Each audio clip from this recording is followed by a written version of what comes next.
పక్కన పెడదాం. ఎందుకంటే కనుక వాళ్ళకి యేసుక్రీస్తు వాళ్ళకి అర్థం కాలేదు, యేసుప్రభు బోధలు వారికి అర్థం కాలేదు, యేసుప్రభు జీవితం వారికి అర్థం కాలేదు. మనకు అర్థమయ్యారు యేసుక్రీస్తు వారు? యేసుక్రీస్తు వారు మనకు అర్థమయ్యారా? యేసుప్రభు జీవితం మనకు తెలుసా? యేసుప్రభు బోధలు మనకు తెలుసా, తెలియదా? తెలుసు.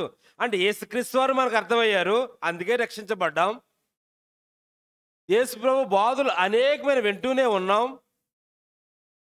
యేసుప్రభు యొక్క జీవితాన్ని మనం ఆ సువార్తలు చదువుతున్నప్పుడు ఆ జీవితం అలా ప్రదర్శించబడుతుంది, అంతే కదండి. సువార్తలు చదువుతున్నప్పుడు యేసుక్రీస్తు వారి యొక్క జీవితం ఏమవుతుందంటే కనుక ప్రదర్శించబడుతుంది. ఒక వీధిలో ఒక సినిమా ఏ విధంగా అయితే ప్రదర్శిస్తారో, లేకపోతే ఒక నాటికలు ఏ విధంగా అయితే ప్రదర్శిస్తారో, ఆ విధంగానే మనం యేసుక్రీస్తు వారి యొక్క జీవిత చరిత్ర సువార్తలు చదువుతున్నప్పుడు మన కళ్ళ ముందు యేసుక్రీస్తు వారు ప్రదర్శించబడుతున్నారు. అది మనం చదువుతున్నప్పుడు మనం గమనిస్తున్నాం, అది మనం చూస్తున్నాం, అది మనం ఆలోచన చేస్తూ ఉన్నాం. ఆయన బోధలు అనేకమైనటువంటి తరచూ వింటూనే ఉన్నాం. మరి మనం ఎలా వ్యవహరిస్తున్నాం? మనం ఎలా నడుచుకుంటున్నాం? మనం ఎలా ప్రవర్తిస్తున్నాం? మన మన హృదయాలు ఇలా కఠినంగా ఉన్నాయా, లేకపోతే మనం మార్చుకుని యేసుప్రభు హృదయం లాగా ఉందా?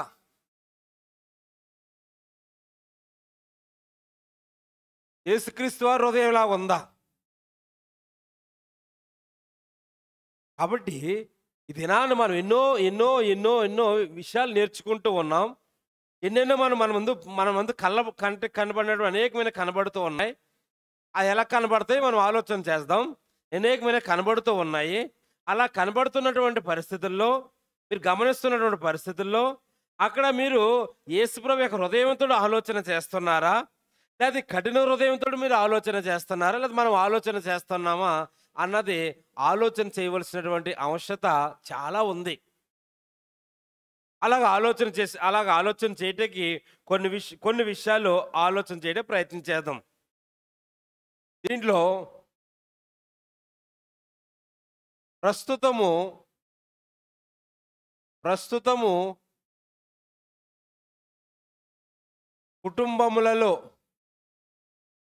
కుటుంబములలో ఉన్న పరిస్థితులు,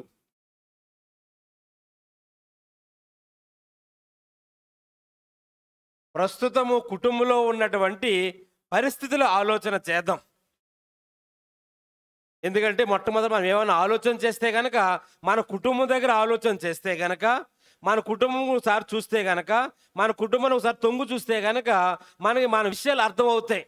లోకంలో సంగతి కంటే మన కుటుంబంలో ఉన్నటువంటి సంగతులు ఒకసారి తొంగు చూస్తే కనుక వాటి పట్ల ఆ విషయంలో మనం ఎలాగున్నాం, మనం ఎలా నడుచుకుంటున్నాం, మనం ఎలాగుంటున్నాం అన్న విషయాన్ని ఆలోచన చేస్తూ ఉన్నాం. అంటే ఏ విషయాన్ని మనం ఆలోచన చేస్తున్నాం అంటే ఈరోజు టోటల్గాని ఈ మానవత్వం అన్న ఆ విషయాన్ని మనం ఆలోచన చేస్తున్నాం. ఈ మానవత్వం అంటే కనుక జాలి, దయ, కనికరంతో కూడుకున్నటువంటిది. అలా జాలి, దయ, కనికరంతో కూడుకున్నటువంటి వారిలో యేసుక్రీస్తు వారు, ఆయన జీవితాన్ని మనం చూస్తూ ఉన్నాం, ఆయన బోధలు మనం వింటూ ఉన్నాం.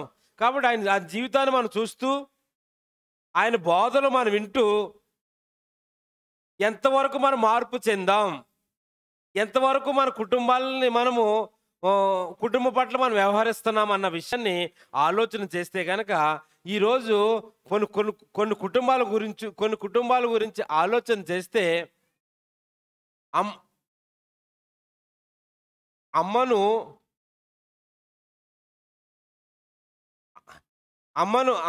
అమ్మగా చూడట్లేదు. ఈరోజు అమ్మగా చూడని తరం కనబడుతుంది ఈరోజు. అంటే ప్రస్తుతం మానవత్వం గురించి మనం ఆలోచన చేస్తే, కుటుంబం దగ్గరే ఆలోచన చేస్తే, మన కుటుంబంలో ఒకసారి తొంగు చూస్తే, మన కుటుంబం వైపు ఒకసారి ఆలోచన చేస్తే ఈరోజు ఎక్కడో కాదు కానీ మన కుటుంబంలో మన కుటుంబం గురించి ఆలోచన చేస్తూ మనలందరినీ కన్నటువంటి తల్లి గురించి ఆలోచన చేస్తే కనుక ఆ తల్లిని ఎలా చూస్తున్నామంటే కనుక అమ్మగా చూడలేనటువంటి తరం కనబడుతుంది ఈరోజు. అయ్యో, మా అమ్మని నేనేమనకూడదే, మా అమ్మ నన్ను మోసిందే, మా అమ్మ నన్ను కన్నదే, మా అమ్మ నాకు వండి పెడుతుంది, మా అమ్మ నా బట్టలు ఉతుకుతుంది, నా అమ్మ నాకు సమస్తం చేస్తుంది. నేను చిన్నప్పుడు అమ్మ మీద 1, 2, 3 వెళ్ళిపోయినా సరే ఆమె నన్ను అసహించుకోలేదే. కాబట్టి నేను ఎలా చూస్తున్నాను మా అమ్మని అంటే ఒక మనిషిలాగా మానవ హృదయంతో చూస్తున్నానా, లేకపోతే ఓ కఠినుడి కింద మా అమ్మ పట్ల నేను వ్యవహరిస్తున్నానా అన్నది కుటుంబంలో ఆలోచన చేయవలసినటువంటి అవసరత ఉంది. కుటుంబాల్లో ఈరోజు భయంకరమైనటువంటి కుటుంబాలు మనకు కనబడుతూ ఉన్నాయి. ఆ భయంకరమైన కుటుంబాలలో ఆ తల్లి గురించి మనం ఆలోచన చేస్తే కనుక చాలా కుటుంబాల్లో అమ్మను అమ్మగా చూడనటువంటి ఈరోజు తరం కనబడుతుంది. ఒకప్పుడు అమ్మంటే అభిమానం, అమ్మంటే ప్రేమ. ఒకప్పుడు అమ్మ ఒక క్షణం ఇంట్లో కనబడబోతే కనుక ఆందోళన. అమ్మ ఎక్కడికైనా బయటికి వెళ్తే ఎప్పుడు వస్తుందా అన్నటువంటి చీకొచ్చేంత. అమ్మ ఏదన్నా బంధువుల ఇంటికి వెళ్తే కనుక అమ్మ ఎన్ని రోజులకు వస్తుంది, నాకు ఎవరు ఉండి పెడతారు, నాకు ఎవరు చేస్తారు అన్నటువంటి చింత. ఇవన్నీ ఉండేవి.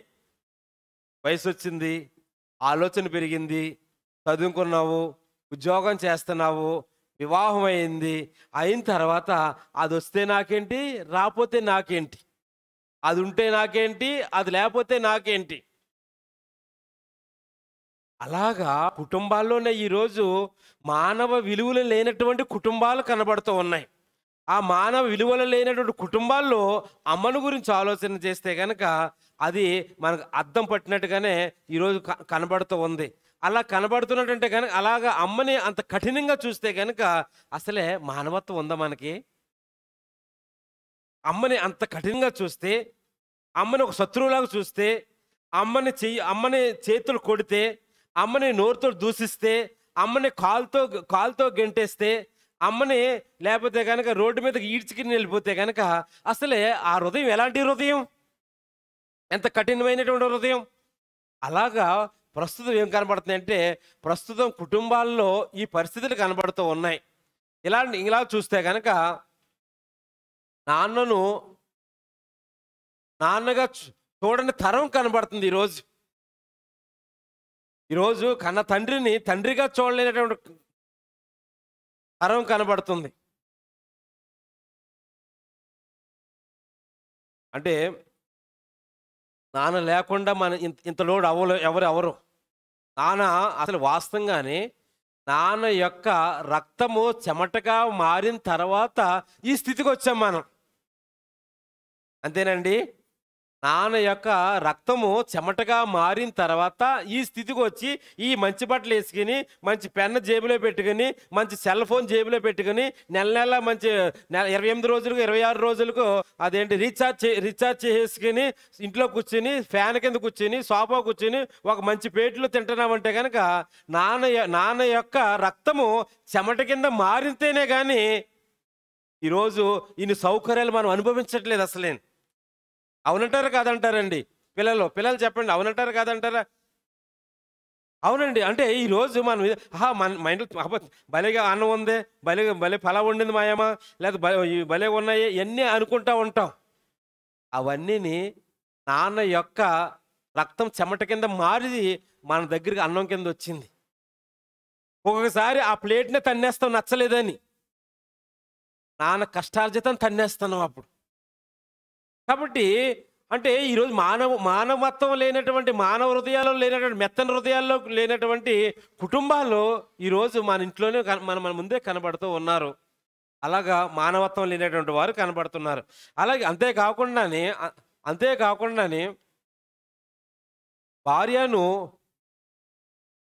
భార్యగా చూడనటువంటి తరం కనబడుతుంది.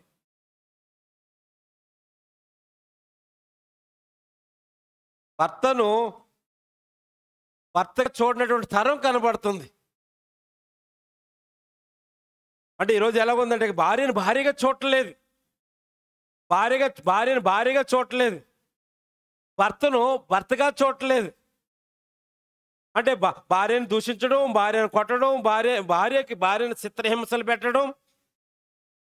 కొంతమంది భయంకరంగానే తన సహకారిని, తన శరీరంలో సగభాగాన్ని కొడుతూ, హింసిస్తూ, ఒకవేళ ఎవరైనా సిగరెట్లు కాల్చేవాడు ఉంటే కనుక వాడు కాల్చి ఆమెను కాలుస్తూ ఆ వేడుస్తుంటే ఇతను ఎంజాయ్ చేస్తూ, ఎక్కడుందండి మానవత్వం ఎక్కడుంది ఈరోజు మనుషుల్లోనూ?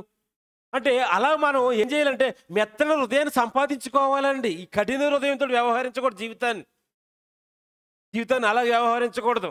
కొంతకాలం వివాహం అయిన తర్వాత ఆ భర్తని వీడు లేకపోతే నేను బ్రతికేస్తాను అనేసి భర్తను ద్వేషించేవారు కూడా ఉన్నారు. అలాగా స్త్రీల్లో ఉన్నారు, అలాగా పురుషుల్లో కూడా ఎలా ఉన్నారంటే కానీ భార్యను భార్యగా ప్రేమించకుండా, భర్తను భర్తగా ప్రేమించకుండా ఉన్నటువంటి వారు ఉన్నారు. అలాగే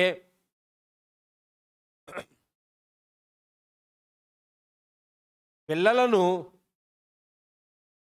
పిల్లలుగా చూడనటువంటి తరం, పిల్లలుగా చూడలేదు. చిన్నప్పుడేమో వారు లేకపోతే నేను బ్రతకలేను, పిల్లలు లేకపోతే నాకు ఎలాగా పిల్లలు కావాలి అన్న తర్వాత కొంతకాలానికి అయిపోయిన తర్వాత ఏమవుతుందంటే కనుక పిల్లలు లేకపోతే నేను ఎలాగైనా ఉండగలుగుతాను అనేసి పిల్లల్ని ద్వేషించి, పిల్లల్ని చిత్రహింసలు పెట్టి, పిల్లల్ని బాధలు పెట్టి, పిల్లల్ని ద్వేషించి, పిల్లల్ని కాలుతోటి తన్ని, పిల్లల్ని భయంకరంగా హింసించి చాలామంది తల్లిదండ్రులు ఎంజాయ్ చేసే వాళ్ళు ఉంటారు. అంటే ఇవన్నీ నేను ఊరికే చెప్పట్లేదు. మీరు చాలాసార్లు యూట్యూబ్లో కనబడుతూ ఉంటాయి. ఒక అతను అమ్మని రోడ్డు మీద ఈడ్చిపెట్టిన సిచ్యువేషన్ చూస్తుంటారు. ఒక అతను నాన్నే బయటికి గెంటేసిన సిచ్యువేషన్ చూస్తూ ఉంటారు. ఒక అతను భార్యని నిచ్చబెడిగా తన్నేసి బయటికి గెంటేసిన సందర్భాలు మీరు చూస్తుంటారు. భర్తను ద్వేషించి ఒక పనోడి కంటే హీనంగా చూసే విషయాలు చూస్తుంటారు. పిల్లలను కూడా భయంకరంగా చూడలేదండి మీరు ఎప్పుడూను? అందరు సీరియస్గానే ఉన్నారు, చూసారా? అంటే ఈరోజు మన అరిచేతిలోనే ఉన్నదని అన్ని అరిచేతుల్లోనే కనబడుతున్నాయి. ప్రపంచం అంతా అరిచేతుల్లోనే ఉంది ఈరోజు. మరి అసలే ఒక రెప్ప కూడా ఆడకుండా ఇలాగే పడుకున్నప్పుడు సెల్లకి రెస్ట్, అంతే కదా. 18 వాస్తవంగానే లెక్కలు వేస్తే కనుక ఒకరి చేతిలో సెల్లో 18 గంటలు పనిచేస్తుందంట. ఆలోచించండి. అన్నం లేకపోయినా పర్వాలేదు, సెల్ ఉండాలి. ఆ రోజున ఇంట్లో బియ్యం లేకపోయినా పర్వాలేదు, 250 300 పెట్టి రీఛార్జ్ చేసేయాలి. అది పరిస్థితి. అంటే ఏం తెలియదు, లెక్కలు ఏం తెలియదు అంటే కనుక ఒకరి చేతిలో సెల్లో 18 గంటలు రన్నింగ్లో ఉంటుందంట, 6 గంటలు పడుకుంటుందంట. అది ఇలాగ మనం ఆలోచన చేస్తే కనుక అప్పుడు ఇలా చాలా విషయాలు రాసుకుంటూ వెళ్ళొచ్చు. ఇలా రాసుకుంటే కనుక మన దగ్గరకు వచ్చేస్తే, సంఘం దగ్గరకు వచ్చేస్తే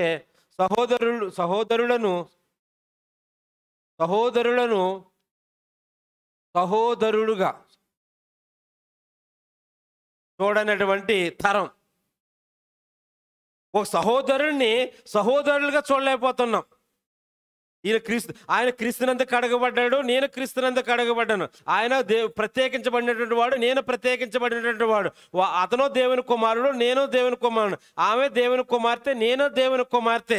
మనమందరూ దేవుని పిల్లలము అన్నటువంటి భావం లేకుండా ఇతనేంటి పేదోడిలాగా ఉన్నాడు ఈ సహోదరుడు, ఇతనేంటి ఈ సహోదరుడిని ఎక్కడేసుకొచ్చాడేంటి ఈ సహోదరుడు, ఏంటి ఈ సహోదరి ఏంటి పాత బట్టలు వేసుకొచ్చింది ఏంటి ఈ సహోదరి, వీళ్ళ పక్కన కూర్చోకూడదు నేను, వీళ్ళ పక్కన నేను ఉండకూడదు, నేను ఇతను నా సహోదరుడు నేను చెప్పుకోకూడదు, ఇతను ఎవరో.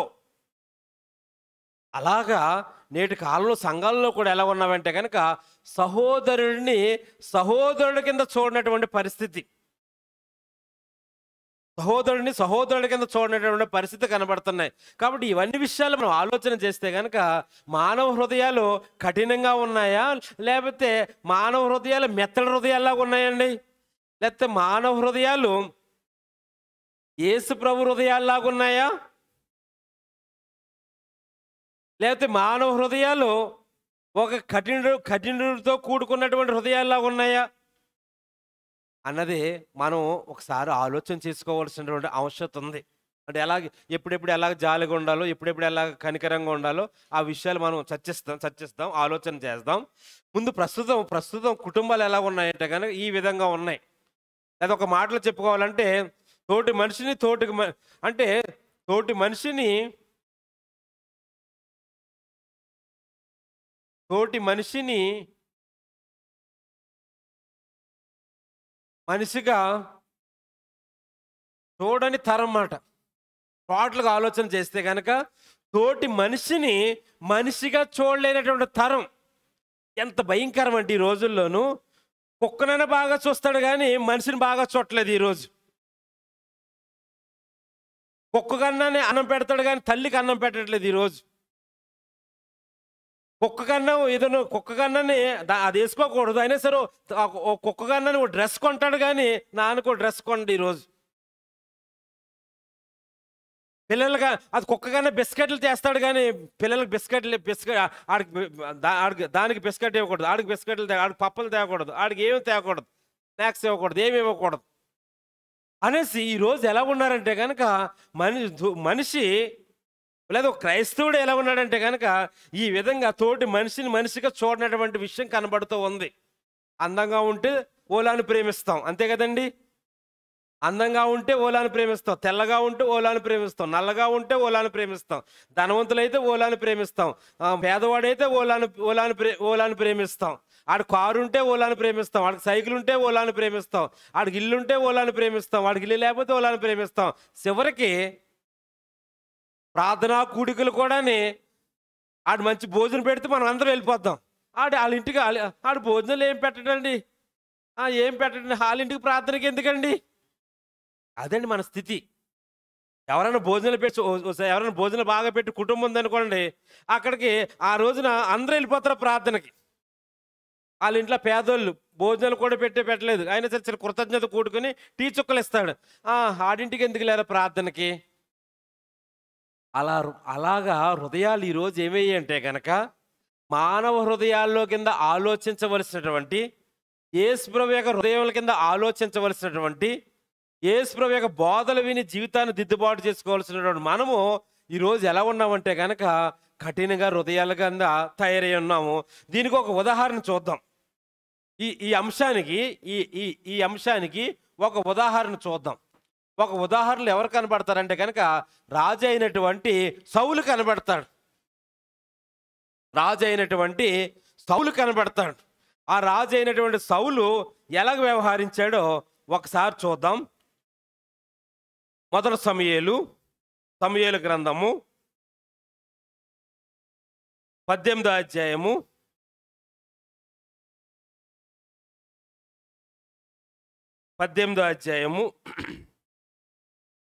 27వ వచనం లేదా 26వ వచనం నుంచి మనం ఆలోచన చేస్తే 26వ వచనం ఒకసారి తీస్తే మొదటి సమూయేలు గ్రంథము 17వ అధ్యాయము 26వ వచనం చూస్తే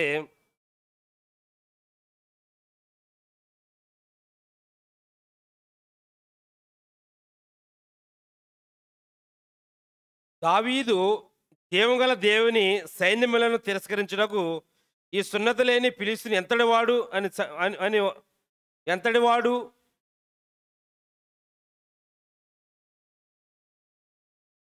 వాడిని చంపి ఇశ్రాయేలు నుండి ఈ నింద తొలగించినని వానికి బహుమతి ఏమని తన యొద్ద నిలిచిన వారిని అడగగా జనులు వాణ్ణి చంపిన వానికి ఇట్లిట్లు చేయబడిన ఉత్తరం ఇచ్చిరి. అంటే దావీదు ఏ విధంగా అయితే గనక ఎవరినండి గొలియాతుని చంపినటువంటి సిచ్యువేషన్. అప్పుడు 18వ అధ్యాయం వచ్చిన తర్వాత దావీదు గొలియాతుని చంపాడు. గొలియాతుని చంపిన తర్వాత దావీదుకి అల్లుడు అవుతున్నాడు. ఆ అల్లుడే సందర్భాన్ని ఒకసారి చూద్దాం. 18వ అధ్యాయము అండ్ ఇందాక చదివింది మనం 17వ అధ్యాయం చదివాం. ఇప్పుడు 18వ అధ్యాయం చదివింది ఒకసారి. 18వ అధ్యాయము 27వ వచనం చూస్తే కనుక 18వ అధ్యాయము 27వ వచనం.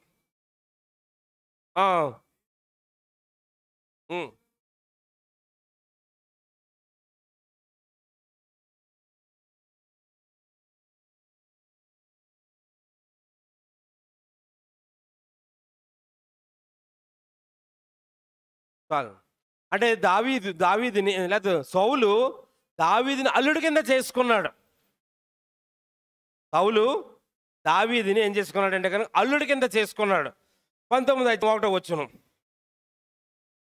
అంతటి సౌలు మీరు దావీదును సంపవలసినదని తన కుమారుడైన యోనాతానుతోనూ తన సేవకులందరితోనూ చెప్పగా, అంటే ఇక్కడ విషయం ఏంటంటే కనుక ఇప్పుడు దావీదు సౌలుకి ఏమవుతాడు? అల్లుడు. ఎలాంటి అల్లుడు? సొంత అల్లుడు. అంటే సొంత అల్లుడిని చంపాలనుకున్నాడా? అనుకున్నాడు లేదండి, అనుకున్నాడు. అంటే సౌలు ఏమనుకున్నాడంటే కనుక సొంత అల్లుడును చంపదలిచెను. సొంత అల్లుడిని చంపదలిచాడు. 1 సమూయేలు 18, 27, 19, 1 వచ్చును.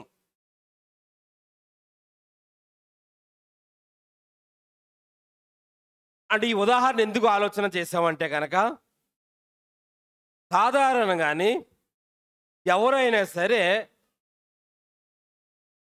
క్రైస్తవ జీవితం గురించి ఆలోచన చేస్తూ ఎవరైనా సరే కుమార్తెకి వివాహం చేసిన తర్వాత ఎవరిని అల్లుడిని చంపాలనుకుంటామండి? ఏమనుకుంటామండి సాధారణంగానే? నా అల్లుడు బాగుండాలి అంటే ఎంత ఆలోచన చేస్తారంటే కనుక కొడుకు కంటే అల్లుడు బాగుండాలి. ఎందుకంటే అల్లుడు బాగుంటే నా కూతురు బాగుంటుంది, నా కూతురు క్షేమంగా ఉండాలి, నా కుటుంబం నా కుమార్తె వర్ధిల్లాలి, నా కుమార్తెకి క్షేమం జరగాలి, నా కుమార్తె ఏ హాని జరగకూడదు, నా అల్లుడు బాగా చూసుకోవాలి, నా అల్లుడు నా కుమార్తెను బాగా ప్రేమించాలి అనేసి సాధారణంగా అందరూ కోరుకునేది కదమ్మా, అందరూ కోరుకునేది. కానీ సౌలు ఏం చేస్తున్నాడు దావీదుని? అలాగా ఈరోజు మానవ హృదయాలు ఎలాగున్నాయంటే కనుక చంపుకోటాలే. ఆయన ఇశ్రాయేల్ రాజు, మొదటి రాజు, దేవుడు ఏర్పాటు చేసుకున్నటువంటి రాజు, దేవుని చేత అభిషేకించబడినటువంటి రాజు, ఇశ్రాయేల్ రాజ్యం మీద మొట్టమొదటి రాజు అయిన ఇశ్రాయేల్ ప్రజలను నడిపిస్తున్నటువంటి రాజు. ఆ రాజు హృదయం ఏమైపోయిందంటే కనుక దావీదు అల్లుడి విషయంలో కఠినమైపోయింది.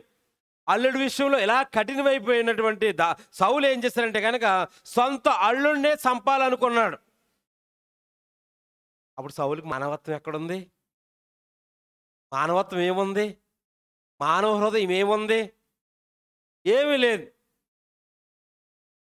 అందుకు మానవ హృదయం లేనటువంటి వారి గురించి ఒక మాట చదివిద్దాం. కీర్తనల గ్రంథము 94వ కీర్తన. మానవ హృదయాలు లేనటువంటి మనుషులు ఎలా ఉంటారో 94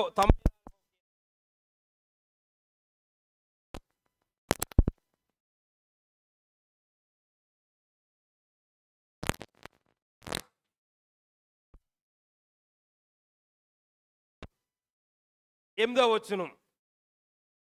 94వ కీర్తన 8వ వచనం. జనులలో పశుప్రాయులారా దీనిని ఆలోచించుడి, బుద్ధిహీనులారా. అంటే నేను చెప్పవలసింది ఏంటంటే జనులు ఎలా ఉన్నారంటే ఈరోజు పశుప్రాయుల్లాగా ఉన్నారు. అంటే ఏమన్నాడంటే కనుక జనులలో పశుప్రాయులారా దీన్ని ఆలోచన చేయండి. అంటే వాస్తవంగానే మనుషులు ఈరోజు మనుషుల్లా లేకుండా, మానవులు మానవ హృదయాలు లేకుండా ఎలా ఉన్నారంటే కనుక ఒక పశువులా ఉన్నారు. పశువు తన తోటి పశువుని ప్రేమిస్తుంది, తోటి జంతువుని ప్రేమిస్తుంది. తోటి మానవుని ప్రేమించట్లేదు. ఈరోజు అమ్మను ప్రేమించట్లేదు, నాన్న ప్రేమించట్లేదు, అక్కను ప్రేమించట్లేదు, చెల్లిని అందరిని ద్వేషించడమే. ఎందుకు? చిన్న స్థలం గురించో, చిన్న బంగారం గురించో, వాళ్ళ ఇంటికి వెళ్తే టీ ఇవ్వలేదనో, వాళ్ళ ఇంటికి వెళ్తే జాకెట్ మొక్క పెట్టలేదనో, వాళ్ళ ఇంటికి వెళ్తే కనుక కూర్చోటానికి చైర్ వేయలేదనో, లేకపోతే కనుక అన్నదమ్ముల మధ్యన సరిహద్దులు గొడవలు వచ్చాయనో, ఈ విధంగానే మనుషులు ఏమయ్యారంటే కనుక ఇప్పుడు ముందేమో దూరవాడు. దావీదు దూరవాడు. దావీదుకి సౌలుకి ఏ సంబంధం లేదు. దావీదేమో యోధా గోత్రంకి సంబంధించిన వాడు. సౌలు బెన్యామీను గోత్రంకి సంబంధించినవాడు. గోత్రాలు కూడా వేరే. అలాంటి వాడు ఏమయ్యాడంటే కనుక రాజుకు అల్లుడయ్యాడు. అంటే ముందైతే చంపొచ్చేమో ఒకవేళ, కానీ అల్లుడయిన తర్వాత అంటే సౌలుకి పశువు హృదయం వచ్చేసింది, పశువు మనసు వచ్చేసింది.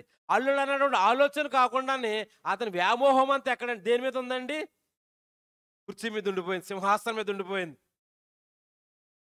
అంటే సౌలు మనసంతా ఎక్కడ ఉండిపోయింది? సింహాసనం ఉండిపోయింది. నా సింహాసనం దొంగిలించేస్తాడేమో, నా సింహాసనం తీసేసుకుంటాడేమో. అసలు సౌలుకి సింహాసనం ఇచ్చింది ఎవరు? అసలు తొలగించాలంటే ఎవరు తొలగిస్తారు? దేవుడే తొలగిస్తాడు. ఆ ఆలోచన లేకుండా పశుప్రాయుల్లాగా ఆలోచన చేశాడు. కాబట్టి ఈరోజు ప్రస్తుత కాలంలో ఇలాంటి పరిస్థితుల్లో మనం చూస్తూ ఉన్నాం. ఇలాంటి పరిస్థితులు మనకు కనబడుతూ ఉన్నాయి. ఇలాంటి పరిస్థితులు మన ఇంట్లో ఉన్నాయేమో. క్రైస్తవుడు ఇంట్లో ఉండొచ్చా ఇలాంటి పరిస్థితులు? క్రైస్తవుడు పశుప్రాయలా ఉండొచ్చా? క్రైస్తవుడు ఇలాగ హింసించే విధంగా ఉండొచ్చా? క్రైస్తవుడు ఒకరు సావును కోరుకునే విధంగా ఉండొచ్చా? కాబట్టి ఈ కఠినమైన హృదయము యేసుప్రభు హృదయం కింద మారటాకే ఈ ప్రయత్నాలన్నీ, ఈ కూడికలన్నీ, ఈ బోధలన్నీ, యేసుప్రభు జీవితం అంతా. ఎందుకంటే కనుక మన హృదయాలు ఎత్తర హృదయాల కింద మారాలి. మన హృదయాలు యేసుప్రభు హృదయాల్లాగా మారాలి. మన హృదయాలు యేసుప్రభు యొక్క స్వభావంతో నిండిపోయి ఉండాలి. అలా మారటాకే ఈ బోధలు ఇవన్నీ. కాబట్టి ప్రస్తుతం భయంకరంగా ఉంది. ఎంత భయంకరంగా ఉందో మరి కొన్ని విషయాలు ఆలోచన చేద్దాం. ఇంకెంత భయంకరంగా ఉందో, ఎంత భయంకరం ఉందో ఒకసారి ఆలోచన చేద్దాం.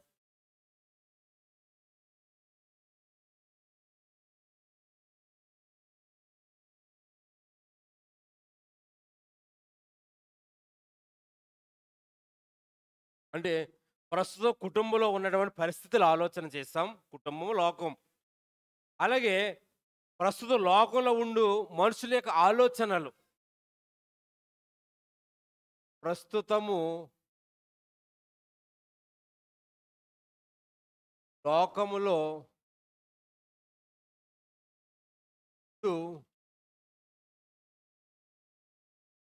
మనుషుల ఆలోచనలు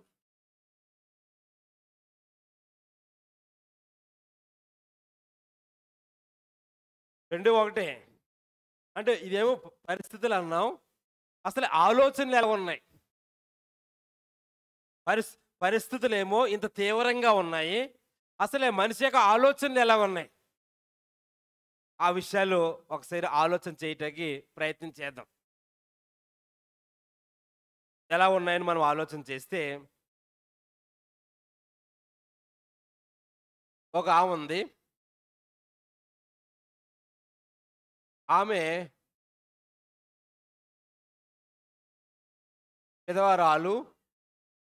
ఒక ఆమె ఉంది, భర్తను కోల్పోయి, భర్త లేకుండా ఇబ్బంది పడుతూ, ఎవరు సహాయపడకుండా, ఎవరు సహాయం చేయకుండా, కుటుంబస్తులు ఎవరు పట్టించుకోకుండా, బంధువులు ఎవరు పట్టించకుండా నిస్సహాయ స్థితిలో ఒక స్త్రీ ఉంది, భర్తను కోల్పోయి వేదనతో. అలాంటి పరిస్థితుల్లో మానవు అసలే ఒకవేళ యేసుప్రభు స్వభావం ఉంటే కనుక, యేసుప్రభు హృదయం ధరించుకుంటే కనుక, యేసుప్రభు లాగా ఆలోచన చేస్తే కనుక అసలు ఎలా ఉండాలి? అతను ఆమె పట్ల ఎలా ఉండాలి అంటే ఇలా మానవత్వంతో ఉండాలి. మానవత్వంతో ఆలోచన చేయాలి. ఆమె జాలి పడడం, ఆమె మీద కనికర చూపించడం, లేకపోతే ఆమె మీద దయపడటం చూపించాలి. అంతే కదండి. అంటే దేవుని పిల్లలైన మన ముందు అలాంటి స్త్రీ కనబడింది. దేవుని పిల్లలైనటువంటి మన ముందు ఆ స్త్రీ సంచరిస్తోంది. దేవుని పిల్లలైనటువంటి మన ముందు ఆ స్త్రీ యొక్క పరిస్థితిని మనం ఏం చేస్తున్నాం? గమనిస్తున్నాం, చూస్తూ ఉన్నాం. ఒకవేళ మానవ హృదయం ఉంటే పర్వాలేదు, ఒకవేళ మానవ హృదయం లేకపోతే కనుక ఎలా ఉంటుందంటే కనుక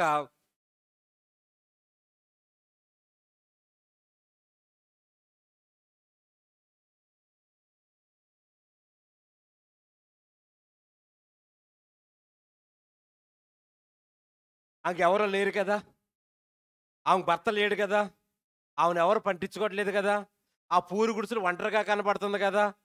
కాబట్టి మనం మనం ఏం చేస్తామంటే ఈరోజు ఆమెకున్న జాయిగాని ఆమెదున్నదాన్ని ఏదో విధంగా రాబట్టేసుకుందాం. ఆమె ఉన్నది ఏమన్నా దోచేసుకుందాం. ఉన్నది ఏమన్నా మనము రాబట్టేసుకొని దోచేసుకొని లేదా ఆమెది ఆక్రమించేసుకొని లేదా ఆమెది మన పక్కనే ఉంది కాబట్టి జాయిగా మన పునాది రాయి జరిపేద్దాం. అంటే ఈరోజు అలాంటి అలాంటి పరిస్థితులు లోకంలో కనబడట్లేదండి.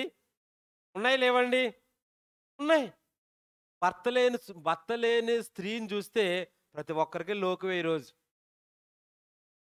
ఆమె భర్త లేకుండా బాధపడుతూ, తన పనులే చేసుకుంటూ, జీవనాన్ని కొనసాగించుకుంటూ, లేదా పెన్షన్ మీద ఆధారపడుతూ, లేదా గవర్నమెంట్ ఇచ్చే పెన్షన్ మీద ఆధారపడుతూ, ఆమె జీవనాన్ని కొనసాగించుకుంటూ వెళ్తూ ఉన్నటువంటి పరిస్థితుల్లో, ఆ చుట్టూ ఉండేవారు ఆమె పట్ల కనికరించకుండా, ఆమె పట్ల జాలి పడకుండా, ఆమె పట్ల దయ చూపించకుండానే ఆమె ఒంటరిగా ఉంది కాబట్టి, ఆమెది ఎలా లాగేసుకుందాం, ఆమెది ఎలా దోచేసుకుందాం, ఎలాగ మన మన మన గోడ ఎక్కడుంది, ఆ గోడని ఎలా జరిపేద్దాం, ఆ పూరు గుడిసె మీదకి ఎలా గెంటేద్దాం, ఆ పూరు గుడిసెలోంచి ఆమెను ఎలా బయటికి తోలేద్దాం. మానవ హృదయాలేనండి అవి? మానవ హృదయాలేనా? అంటే ఎందుకు ఎందుకు మనం ఈ అంశాన్ని ఆలోచన చేస్తున్నామంటే, ఎందుకు ఆలోచన చేస్తున్నామంటే, మనం దేవుని పిల్లలుగా ఉన్నాం.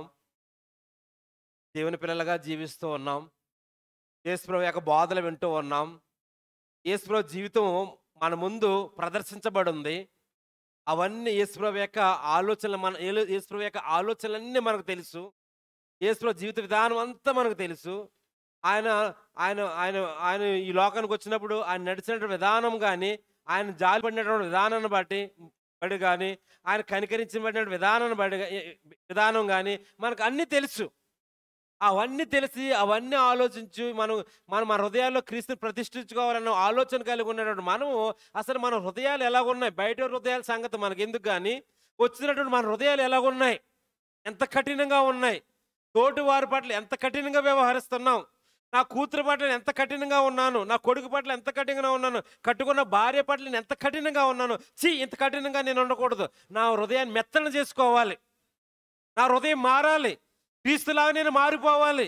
ఒకరు చూస్తే నన్ను క్రీస్తుని చూడాలి అంటాకే ఒక ఆలోచన చేస్తా నాతోటి సహా. నా హృదయం కూడా మార్చుకోవాలి. నా హృదయం కఠినమే. ఆ కఠిన హృదయాన్ని మనం ఏం చేయాలనుకుంటే కనుక పిండేసుకుని మాంసపు ముద్ద కింద చేసుకోవాలి. అప్పుడే ఇలాంటి వారి పట్ల మనం ఎలా ఉంటామంటే కనుక మెత్తడి హృదయాలతో వ్యవహరిస్తుంటాం. ఒకేసారి పోదు. ఇలాంటి హృదయాన్ని తగ్గించుకుంటూ అప్పుడు యేసుప్రభు యొక్క హృదయం కింద మార్చుకుంటేనే కానీ మనము ఆత్మ సంబంధాలుగా పరలోక రాజ్యంకి వెళ్ళం. కాబట్టి లోపడంతా కఠిన పెట్టుకుని పాటలు పాడితే ఉపయోగం ఏముంది? లోపడంతా కఠినంగా పెట్టుకుని ప్రసంగాలు చేస్తే ఉపయోగం ఏముంది? లోపడంతా కఠినం పెట్టుకుని 100 రూపాయలు సహాయం చేస్తే ఉపయోగం ఏముంది? లోపడంతా కఠినం పెట్టుకుని ఒకరు భోజనం పెడితే ఉపయోగం ఏముంది? లోపడంతా కఠినంగా ఉండి కృతజ్ఞత కూడిక పెట్టుకుంటే ఉపయోగం ఏముంది? మారాలి. మనం అసలే వాస్తవానికి లోకానికి మాదిరి క్రైస్తవుడే. లోకం చూపించలేదు. లోకం మన వైపే తిరగాలి. లోకం మనల్నే గమనించాలి.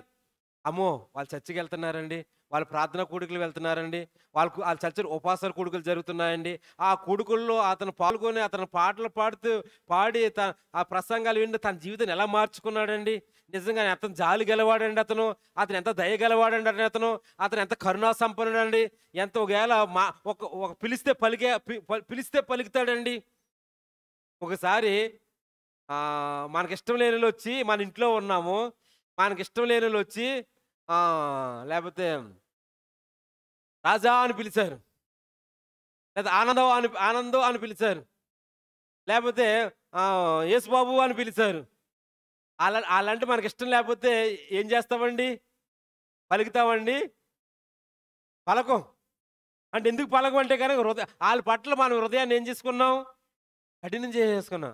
ఆడు పిలుస్తాడు, ఆడుతాడు, ఆడి సంగతి ఏంటి? మొదటి మాటకి అతను పిలిచినే మనం మొదటి మాట మన చెవుని పడితే ఆ మొదటి మాటకే మనం ఉన్నాను అంటే కనుక మన హృదయాలు బాగానే ఉన్నాయి. లేకపోతే గనక ఏదో విషయంలో అతని పట్ల మనం ద్వేషం పెట్టుకున్నాం.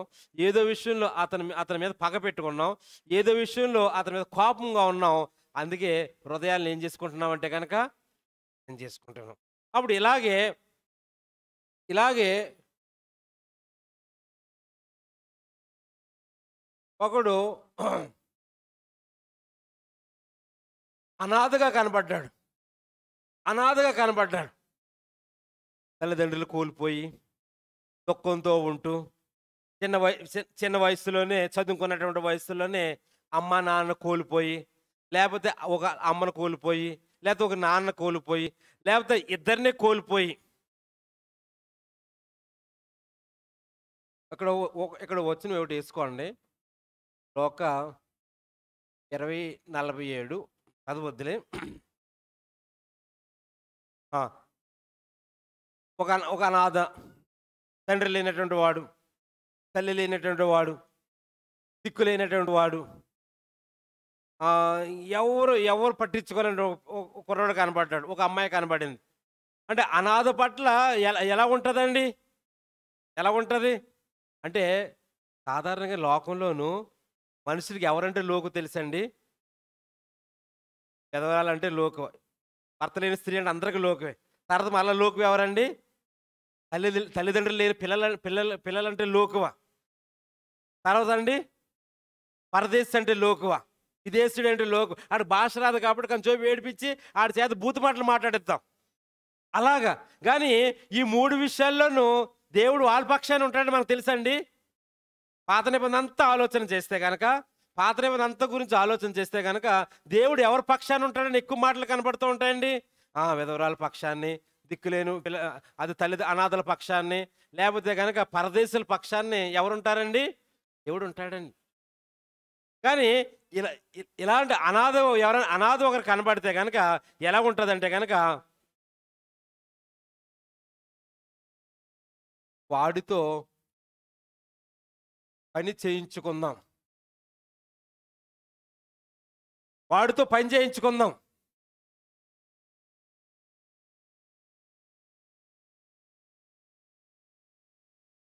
వాడితో ఏం చేద్దామంటే కనుక పని చేయించుకుందాం. ఎందుకు పని చేయించుకుందాం? అతను పోషించడాక, అతనికి జీతం ఇవ్వటాక, జీతం ఎగ్గొట్టేటాక. జీతం ఎగ్గొట్టి పని చేయించేసుకొని జీతం ఎగ్గొట్టేస్తే కనుక ఎవడొచ్చి అడుగుతాడు? వాడికి ఎవడో లేడు, అమ్మ లేడు, నాన్న లేడు. కాబట్టి సాయంత్రం దాకా పని చేయించుకుందాం, ఇంట్లో పని చేయించుకుందాం, ఇంట్లో పెట్టుకుందాం. లేకపోతే ఒక అమ్మాయి ఉంది, చిన్న అమ్మాయి ఉంది, ఆ అమ్మాయికి తల్లిదండ్రులు లేరు, కానీ వచ్చేసి పాసి పనులు చేయించుకుందాం, కొండలు తోపించుకుందాం, బట్టలు కొనుక్కుందాం, బయటికి పో. తర్వాత ఎక్కడుంది జాలిగల మనసు? ఎక్కడుంది? ఎక్కడుంది దయగల మనసు? ఎక్కడుంది? ఈరోజు ఇవన్నీ కనపట్లేదండి లోకంలోను. అంటే లోకం చాలా కఠినంగా ఉందండి. ఈరోజు చాలా కఠినంగా ఉంది. ఎంత కఠినంగా ఉందంటే కనుక అతనేమో సహాయపడు సహాయపడు సహాయపడి, ప్రాణం పోతుంది సహాయపడి అంటే కనుక వెళ్ళి సెల్ఫీలు తీసుకుంటారమ్మా. సెల్ఫీ తీసుకుంటారు కావాలితే, లేదా ఫోటో తీసుకుంటారు కావాలితే, లేకపోతే ఆ వీడియో తీస్తారు తప్ప ఆ శ్రమలో, ఆ బాధలో, ఆ చనిపోయే స్థితిలో ఉన్నటువంటి వారికి కనీసం 108కి ఫోన్ చేసి ఆ 108ని రప్పించే స్థితిలో కూడా లేరు చాలామంది. కావాలితే ఆ చనిపోతున్నటువంటి వారితో సెల్ఫీ దిగుతారు. మానవ హృదయాలు, కఠిన హృదయాలు కనబడుతూ ఉన్నాయి. మారి కొద్దిగా ఆ పూర్వకాలం నుంచి కొద్దిగా చూస్తూ ఉంటే కనుక, తరం వెంబడి తరం మారుతూ ఉంటే కనుక, తరం వెంబడి తరం ఏమవుతుందంటే కనుక కఠినత్వం కనబడుతున్నారు. ఇంత కుర్రోడే అమ్మ నాన్న ఎదిరిస్తున్నాడండి? లేదండి, ఎదిరిస్తున్నాడు. బెదర పేరు ఏంటండి? రాము గారు. ఎప్పుడైనా మీ అమ్మ నాన్నగారు ఎదిరించారండి? ఎదిరించలేదు. ఆ కాలంలో అది లేదు, ఆ కాలంలో లేదు. ఈ కాలంలో మాత్రం ఏమొచ్చిందంటే కనుక అమ్మా నాన్న వచ్చింది. కాబట్టి ఒకడు అనాథగా కనబడితే కనుక అతని చేత ఎలా పని చేయించుకుందాం, అతను ఎలా వాడుకుందాం అన్నటువంటి కఠిన హృదయాలే కనబడుతున్నాయి తప్ప. అందుకే ప్రకటన గ్రంథంలో మాట ఉంది మన గురించే, జీవించున్న పేరు మాత్రమే ఉందగా నీవు మృతుడవే అంటే కఠినుడవే, నీకు దయ, జాలి, దయ, కనికరం ఏమీ లేవు. నువ్వు జీవించున్నావు, పాట పాడుతున్నావు, ప్రసంగాలు చేస్తున్నావు, సహాయం చేస్తున్నావు, ఆతిథ్యాలు ఇస్తున్నావు, లేదా కృతజ్ఞత కూడుకులు అన్నీ పెట్టుకుంటున్నావు. కానీ నీలో జాలి, దయ, కనికరం ఏమీ లేదు. తర్వాత ఇంకా వెళ్తే ఒకడు పేదవాడు,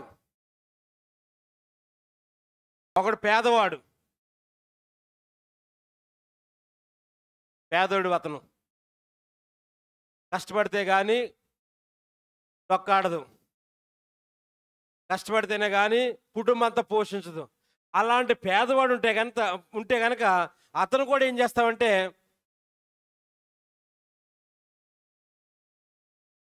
పైలాగే పనికి ఉపయోగించుకొని ఏం చేస్తావంటే పనికి ఉపయోగించుకుని ఏం చేస్తావంటే కనుక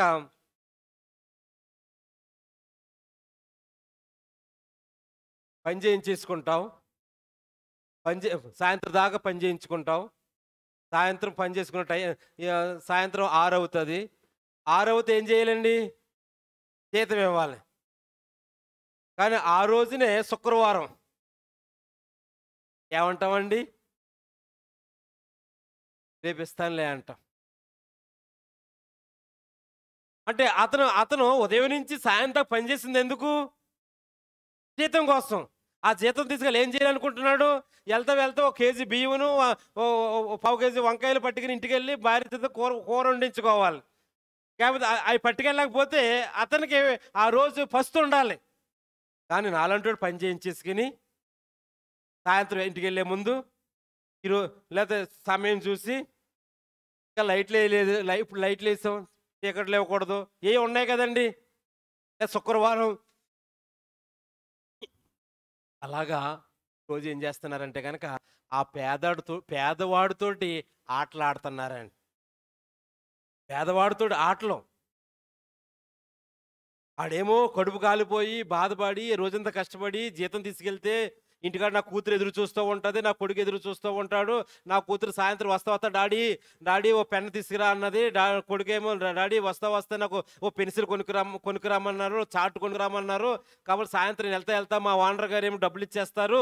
నేనేమో సాయంత్రం ఇంటికి వెళ్తుండగా నా భార్య కోసం ఇంటి కోసమే బియ్యం పట్టుకుని వెళ్దాము, అందరి కోసం పిల్లల కోసం ఇవి కొనుక్కుని వెళ్దాము అనేసి ఆలోచన చేస్తూ ఆ రోజంతా ఉదయం రాత్రి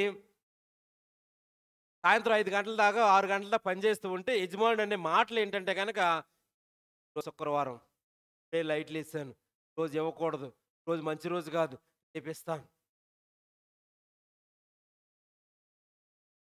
మానవ హృదయ అంటే ధర్మశాస్త్రం ఏముందంటే కనుక ఈనాటి కూలి నాటే ఇవ్వాలి. ఈనాటి అసలు వాస్తవంగానే ఏనాటి కూలి ఆనాటే ఇచ్చేయాలి. ఒకవేళ రేపిస్తే వడ్డీ వేసి, లేకపోతే రేపిస్తే ఏం చేయాలండి? అప్పుడు వడ్డీ వేసి ఇవ్వాలి. అది వడ్డీ వేయం. కావాలితే 350 రూపాయలు కూలి ఒప్పుకుంటే కనుక 350 కట్ చేసి ఇస్తాం. 300 ఇచ్చేసి రౌండ్ ఫిగరు వెళ్ళరా రేపు మళ్ళీ ఇంకొకసారి పని ఇస్తానులే అంటాం. అదే కాబట్టి అలాగ మనం ఆలోచన చేయవలసినటువంటి అవసరం ఉంది. లేకపోతే ఒక ఆమె ఉంది. ఆమె రోగిష్టు. బాగుంది. రోగిష్టి అని అనారోగ్యం అని రాకుండానే పెద్ద పదం రోగిష్టు.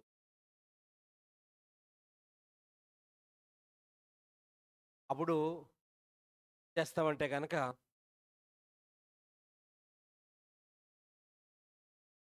ఆమెకు ఉంటాం.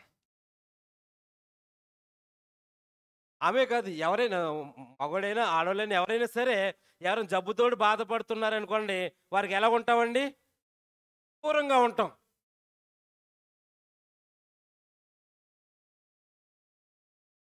దూరంగా ఉంటాం. ఎందుకు దూరంగా ఉంటాం?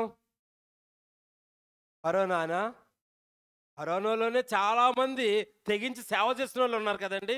కరోనా కాలంలో మనకి చాలామంది ఎవరైనా కరోనా వచ్చి ఉంటుంది. కాబట్టి కరోనా కాలంలో తెగించి సేవ చేసిన వాళ్ళు చాలామంది ఉన్నారు.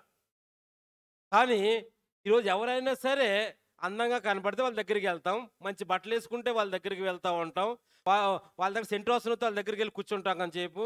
లేపోతే గనక మన మన తు మన సమకాలీకుడైతే ఎళ్లి కూర్చొని ఉంటాం.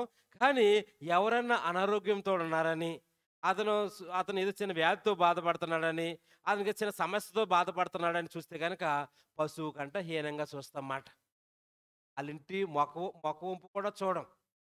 ఓహ్! ఆళ్ళింటికెళ్ళ పిల్లలకు కూడా ఏం నేర్పిస్తామంటే, "హే! ఆళ్ళింటికెళ్ళకూడదు. ఆమెకి ఈ జబ్బొచ్చింది. ఆమెకి ఇంటికెళ్ళకూడదు." అలాగ యేసుక్రీస్తు అనుకుంటుంటే, అలాగా ఆదిమ సంఘ సభ్యులు అనుకుంటూ ఉంటే, అలాగే అనేక మంది విశ్వాసులు అనుకుంటుంటే కుదరదు. కానీ అంటే ఎలా ఒక ఆమె ఆమె రో ఆమె ఆమె రోగంతో బాధపడుతుందంటే గనక మానవ హృదయాలతోటి ఆలోచన చేయాలి. మానవ హృదయాలతోటి మనం వ్యవహరించవలసినటువంటి అవసరత ఉంది.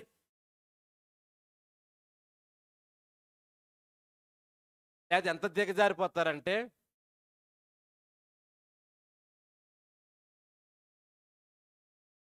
ఆమె పాపి.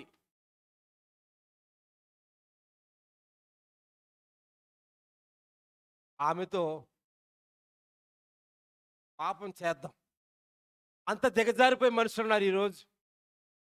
ఎవరన్నా సరే అలాంటి వాళ్ళని తెలిసిందంటే గనుక వాళ్ళతో పాపం చేద్దాం అన్నట్టుగా మనిషి హృదయాలు ఆ విధంగా ఉన్నాయి.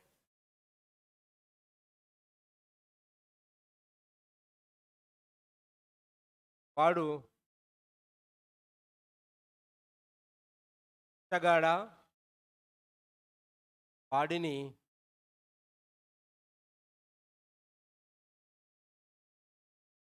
ద్వేషిద్దాం.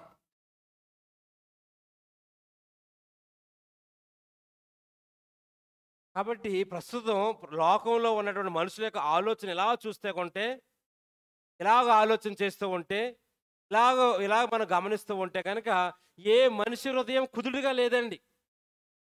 ఏ మనిషి హృదయం తోటి వారిని అర్థం చేసుకున్నట్టుగా లేదండి. ఏదో విధంగా ఆ విధవరాలైతే దోచేసుకుందాం, అనాథ అయితే వాడేసుకుందాం, పేదోడైతే పనికి పెట్టుకుని డబ్బులు ఇవ్వకుండా మానేద్దాం, రోగిష్టి అయితే కనుక దూరంగా ఉందాం.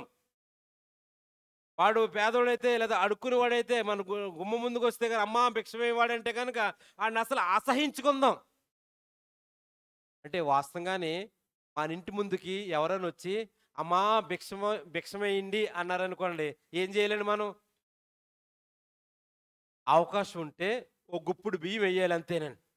లేదంటే గనక మర్యాదగానే ఆహ్, లేదు బాబు వెళ్ళిపోండి అనాలి. అంటే కొంతమంది అయితే గనక దారుణంగా తిడుతూ ఉంటారు.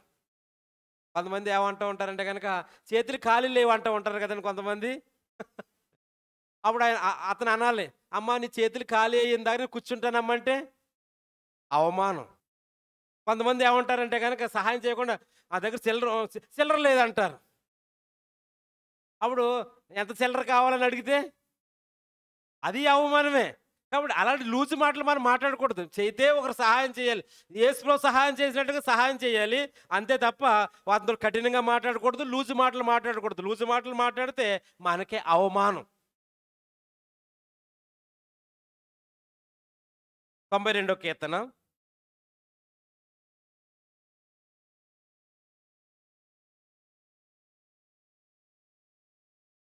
92 కీర్తన అక్కడే ఉన్నాం మనం. ఇందాక చదువుకున్నాం. 94 కీర్తన చదువుకున్నాం. ఇప్పుడు 92 కీర్తన 6వ వచనం.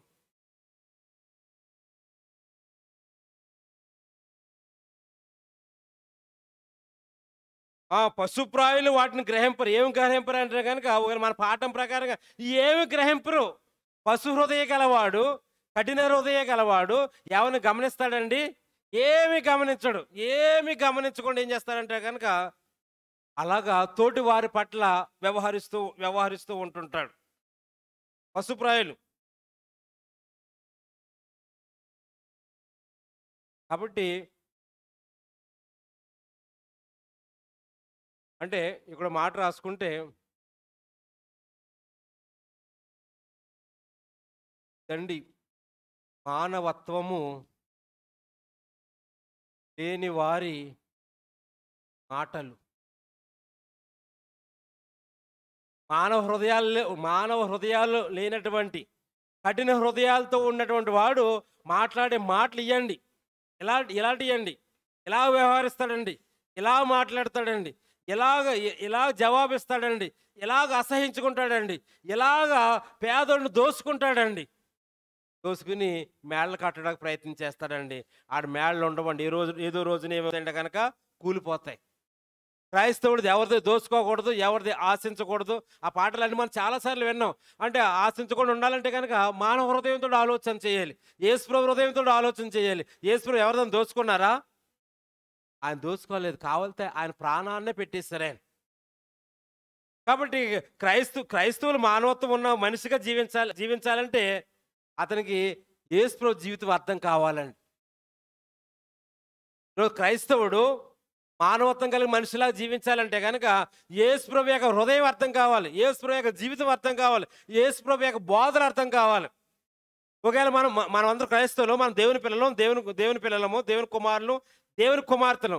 మనకి మానవ హృదయం కావాలంటే కనుక, మానవత్వం కలిగి జీవించాలంటే కనుక, మానవత్వంతో వ్యవహరించాలంటే కనుక మనకి అర్జెంటుగాని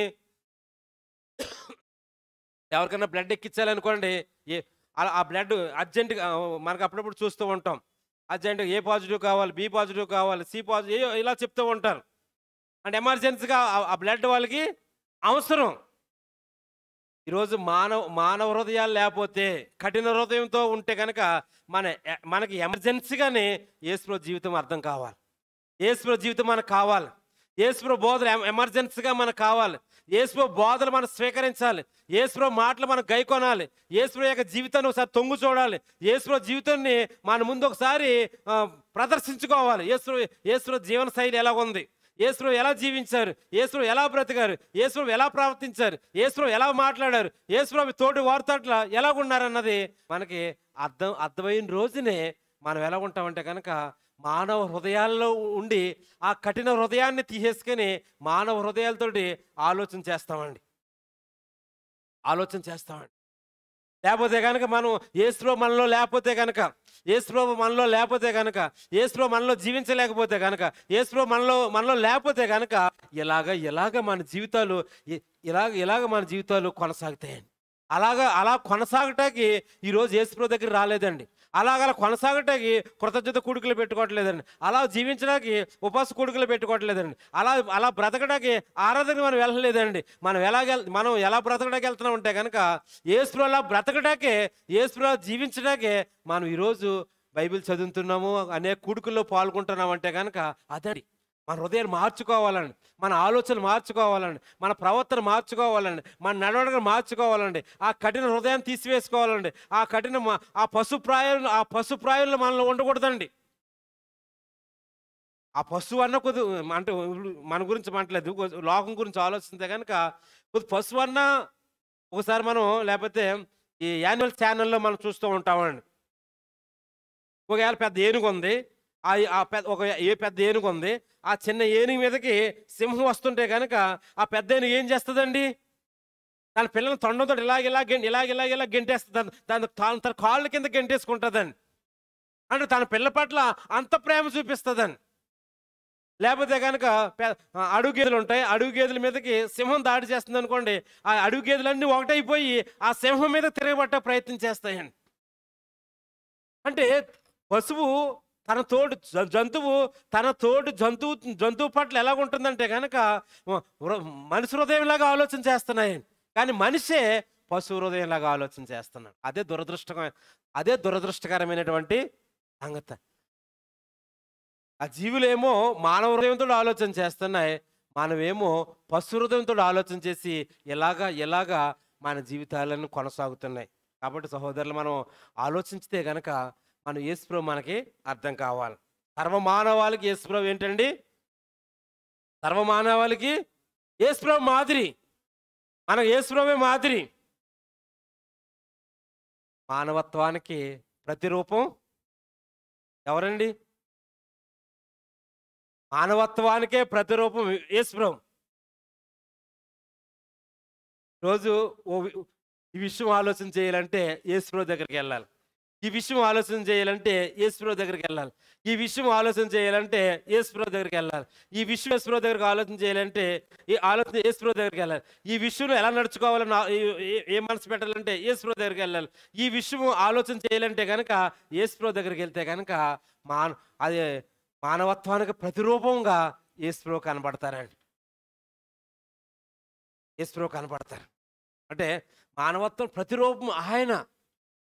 ఆయన ఆయన ఆయన యేసుప్రభుని చూస్తే కనుక ఎన్నో ఎన్నో ఎన్నో జాలి గల గుణాలు, ఎన్నో కనికరంతో కూడుకున్న గుణాలు, ఎన్నో ప్రేమతో కూడుకున్న గుణాలు, ఎన్నో ఆయన ఎలా ఒకరితో ఎలా మాట్లాడాలో, ఎలా వ్యవహరించాలో, ఎలాగ అక్కడ ఉన్న సమస్యను పరిష్కరించుకోవాలో, వాళ్ళ ఇంటికి ఎలా దర్శించాలో, వారిని ఆ రోగిని ఎలా ముట్టుకోవాలో, ఆ రోగి పట్ల ఎలాగ వ్యవహరించాలో, ఆ రోగితో ఎలా మాట్లాడాలో, ఆ పాపంతో ఉన్నటువంటి ఆ స్త్రీతో ఎలా ఎలా వ్యవహరించాలో, ఎలా పిలవాలో, ఎలా మాట్లాడాలో అన్నీ యేసుప్రభువేనండి.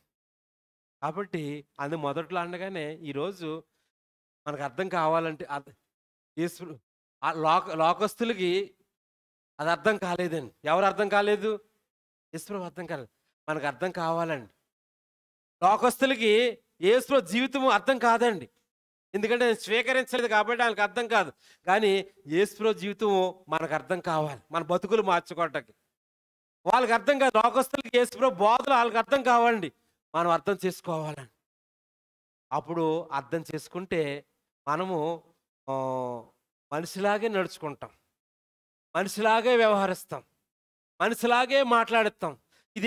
ఇదేది మనలో వ్యతిరేకమైన భావాలు ఏది ఉండదు. అలాగా మనకు అర్థం కావాలంటే కనుక యేసుప్రభు యొక్క గుణ లక్షణాలు మనకు తెలియాలి. యేసుప్రభు యొక్క సర్వమానవాళికి యేసుప్రభు అన్న మాదిరి అన్నది మనకు అర్థం కావాలి. అలాగ అర్థమైతే ఆ మానవత్వం ప్రతిరూపమైనటువంటి యేసుప్రభుని మనం తీసుకుంటే కనుక మన జీవితాలు ఎన్నో మెరుగుపడతాయి. బ్రేక్ తీసుకుందాం. అయిన తర్వాత అప్పుడు యేసుప్రభు ఎలాంటి విషయాల్లో ఎలా వ్యవహరించారు ఆయన, యేసుక్రీస్తు ఎలాంటి విషయాల్లో, ఆయన జీవితంలో ఎలాంటి విషయాల్లో ఆయన ఎలా వ్యవహరించారు, అక్కడ మనకు వచ్చే బోధ ఏంటి, మనం ఏమి నేర్చుకోవచ్చు, మన జీవితాన్ని ఎలా మార్చుకోవచ్చు, మనం కూడా ఒకరి పట్ల ఎలా ఉండొచ్చు, మనం కూడా ఒకరి పట్ల మనం ఎలా నడుచుకోవచ్చు, అవన్నీ బ్రేక్ తీసుకుని వచ్చి ఆలోచన చేద్దాం. కాబట్టి మానవత్వానికి ప్రతిరూపము మనం నమ్ముకున్నటువంటి ప్రభువు, మానవత్వ ప్రతిరూపము మనం నమ్ముకున్నటువంటి యేసుప్రభు యొక్క జీవితము, ఆయన యొక్క బోధలు. ఆ విషయాన్ని కొంచెం బ్రేక్ తీసుకుని వచ్చి ఆలోచన చేయటానికి ప్రయత్నం చేద్దాం. అందరికీ వందనాలు.